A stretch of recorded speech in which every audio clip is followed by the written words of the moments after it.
morning, Bucknutters. It is Thursday, February 18th, 2016. I'm Dan Rubin. This is the Bucknuts Morning 5 and Change. He's back. Signing day, then Thursday off, then back. Steve Wiltfong, rested, refreshed. I thought possibly tanned, but he did not go out of town. Steve, how are you this fine morning? Good morning, Daniel. Excited to be back talking Buckeyes recruiting. 2017 is going to be another outstanding year on the trail. When is it? That's kind of redundant. Ohio State recruits at an amazingly high level. No one works harder than them, from Urban Meyer up top to the Mark Pantoni-led off-field staff. It's just a group that's passionate about going to get great players. They evaluate well, and then with Mickey Marotti and the staff, they do a great job developing them. Ohio State's running away with the number one class in the country in 2017, and there's so many blue chippers interested in the Buckeyes. It's just fun to follow, fun to talk about. Let's get rolling.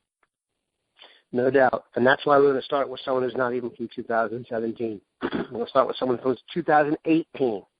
This is how into it we are. His name is Jaylen Gill. He's from Westerville. He's amazing. And let me give you a comparison, and I feel like I'm versed to do this. You don't know I'm going to say this. The most compared to player that we've or the player that gets the most comparisons or was leading this in the Meyer era is Percy Harvin. So every single guy we look at is the next Percy Harvin.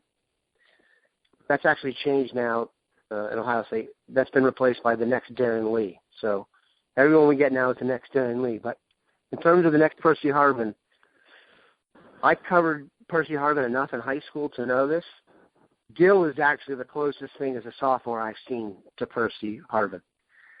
He is a man among boys when you watch him play out there. There's a difference in speed between him and everybody else. This is my early man crush for 2018. Everybody should go watch this video. This is, I'm just telling you, sophomore year, Lansdowne High School in Virginia. Percy Harvin was a sophomore, best player in the state. One of them lost in the state finals. I saw it to Westfield, Northern Virginia, led by Eddie Royal and Evan Royster, two future pros. That's exactly what he reminds me of. Have I gone overboard? I think that I'm not ready to put Jaylen Gill on the same level as a Percy Harvin. Before we dive into Jaylen Gill, maybe Malik Harrison will beat that Darren Lee. That's an easy guy to pick out and say. Malik Harrison's got so much upside, and he's probably going to be a guy that we're like, why in the hell didn't we have him in our top 100 with his length and athletic ability? But you can't rank them all in the top 100, so hopefully Malik will go out there and prove everybody wrong and have a great career at Ohio State. But anyway, Jaylen Gill is fantastic. You can hand him the football. Obviously, you can play him at receiver. He could also play in the secondary. But Percy Harvin had a different kind of juice than almost anyone has, including Sunday players. And I don't know if Jaylen has that same kind of juice, that same gear that Percy had. But Jaylen's got 2 more years of high school football, and obviously he's the number one player in the state according to 24/7 Sports right now, ranked in the top 20 overall in the 24/7 Sports 2018 recruiting rankings. So we love him, but to put him on the same level as Percy Harvin right now, he's not there yet for me. But, we'll see how he continues to develop. It may sound like hyperbole. Just keep in mind, we're going to move on here, but I'm comparing him to Harvin when Harvin was a sophomore. So we shall see. I'll stick with it. Let's move on to the class at hand. Obviously, by the end of the 2016 cycle, we had focused down on the names that Ohio State was still in the mix for. And now we've kind of flipped that or tilted it, and there are so many names in the mix. We thought we'd start off with Steve, being he's Midwest-based, though he is in charge of the entire country for 24/7 Sports recruiting.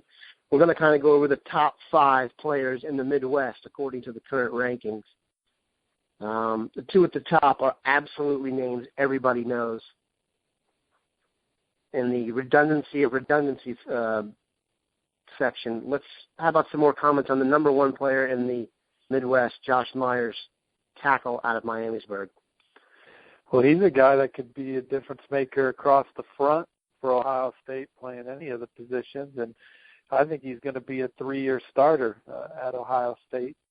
And he's just it's just, when you look at Josh Myers, you can make an argument that Jake Moretti's a better prospect than Josh Myers. Josh Myers is in at number 3. Jake Moretti's at number 61 in the 24/7 Sports Composite. But when you talk to some people on the next level, the opinions are split. That's how good Moretti is. And so what a fantastic start at the point of attack for Ohio State with those two, and Josh Myers and Jake Moretti, and several targets on the board when Isaiah Wilson, the 5-star offensive tackle from New York, puts out his top 5 later today. I think Ohio State's going to be in that mix as well. Number 2 in the Midwest is a name that everyone should get very, very comfortable with. It's a place we've gotten more comfortable with. Cass Tech in Detroit. This used to be the absolute Michigan stronghold. What the SAT question would have been Glenville is to Ohio State as blank as to Michigan. The answer would have been Cass Tech. That's been tweaked in recent years. Michigan State has broken through. Ohio State's added guys like Damon Webb, Joshua Alabi. So Donovan Peoples-Jones, top receiver. Mike Weber, excuse me. Good Lord. So Donovan Peoples-Jones, top receiver in the United States. Where do the Buckeyes stand? Well, Ohio State was smart enough to offer him first. The number 1 receiver in the country, the most athletic player in America. You want to talk about Percy Harvin's speed and athleticism. Donovan Peoples-Jones, that's the guy right there. This one's going to go the distance. Ohio State's going to be a finalist, and from there it's anyone's guess. I think Michigan's certainly going to be in there till the end. Notre Dame's going to be in there till the end. Michigan State's going to be in there. Then he's going to strongly consider Alabama, Tennessee. I think they're going to be in there for a long time. Stanford's going to have a say. Some of the Florida schools. It's so wide open, and it's really going to go the distance. And Donovan Peoples-Jones could end up anywhere. But here's what I do know about Ohio State, Donovan Peoples-Jones. No one's going to recruit him harder than Zach Smith. But I know that to be fact, just because you just know Zach Smith's motor on the recruiting trail. He does a great job of connecting and relating with kids. So Zach Smith is not going to be for lack of effort if Donovan Peoples-Jones doesn't go to Ohio State. But there's some serious competition. You're talking about a guy that wants to be an orthopedic surgeon. He's a 4.0 plus student. How about that? Cass Tech has the 2 top recruits at Cass Tech this year, Donovan Peoples-Jones and Jalen Kelly-Powell, are A students. Both have Buckeyes offers. And so this one's going to be a battle for every school involved. I've watched Donovan tape. He's a great athlete. My only fear with him is he's a body catcher. If you watch, he likes to bring the ball into his body. That makes me uncomfortable. Maybe that's something that he fixed. Maybe that's Will Fuller was a body catcher at Notre Dame. He scored like 2 touchdowns a game. So you just got to catch him. And I understand what you're saying. But when you're talking, and maybe that comes into play when you talk about Sunday guys, but Saturday guys, I mean, he's just going to be on a different level athletically than most of the guys around him. And so, maybe that's a fair statement. Yep. So I love the guy. I love him. That's true. If you watch the tape, athletically, he's just off the charts, and you can body catch when you're 3 steps ahead of everybody. And I've seen Peoples-Jones make big plays in the camp setting, diving catches, and he'll go and get the football now. Okay. Number 4, another receiver. Excuse me, I skipped. Number 3, this thing has not come up much, largely because of the way the depth chart looks and the recent run with Dwayne Haskins. But Hunter Johnson out of Indiana, quarterback, is the 3rd-rated player in the Midwest. Any connection to the Buckeyes? Any chance you see them making a run at the QB? Well, off air before the show, we talked about this, and we accidentally overlooked A.J. Epinesa, who's the number 14 player in the 24/7 Sports Composite. He's number 3 in the 24/7 Sports ranking. He's committed to Iowa. Ohio State did offer, but at this point, he's solid to Iowa. His dad played at Iowa. this is a good get for the league. In Iowa, they've obviously developed first-round guys on both sides of the ball in the trenches. And A.J. Epinesa, 6'5", a lean 230, 235, but his physical upside is through the roof. He is one of the best discus throwers in America as a sophomore. That was, regardless of grade, one of the best discus throwers in the country. So that it is fact that there is a correlation between, if you're an outstanding football player and you're an outstanding thrower, that normally bodes well when you start talking about Sunday guys. And the fact that he's a mid-major basketball recruit, has a basketball. If you turn on the basketball tape, he's getting 2 or 3 dunks a game.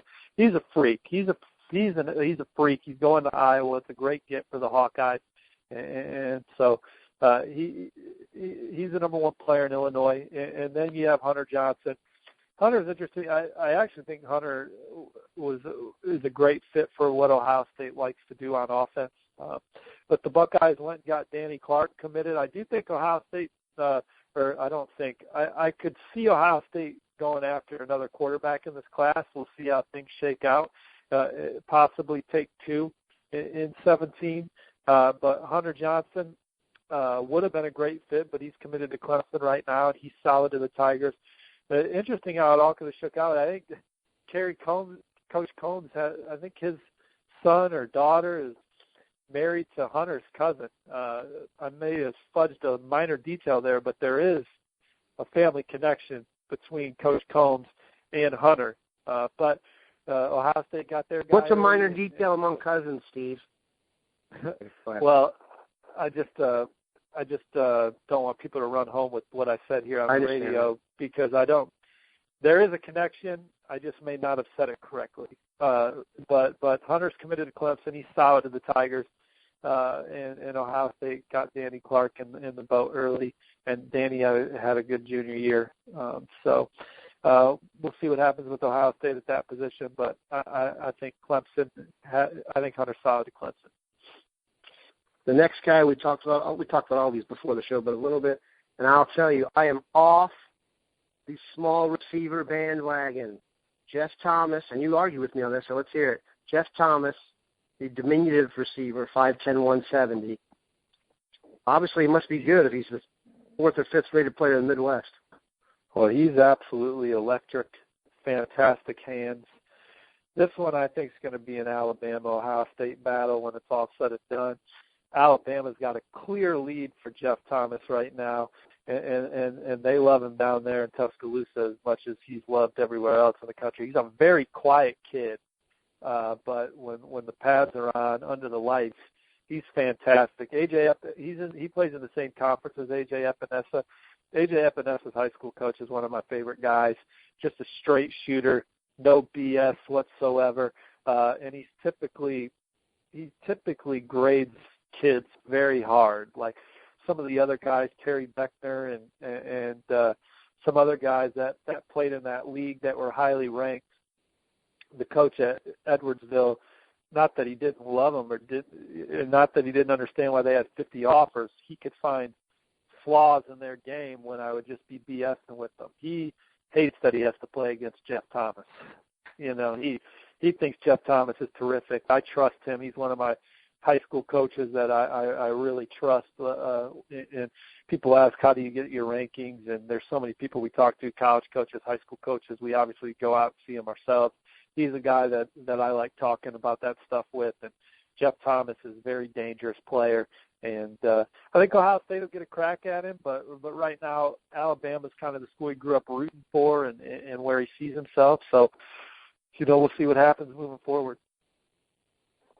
I'll keep DPJ any day of the week. There are some new names for you out there. That's your top 5 from the Midwest.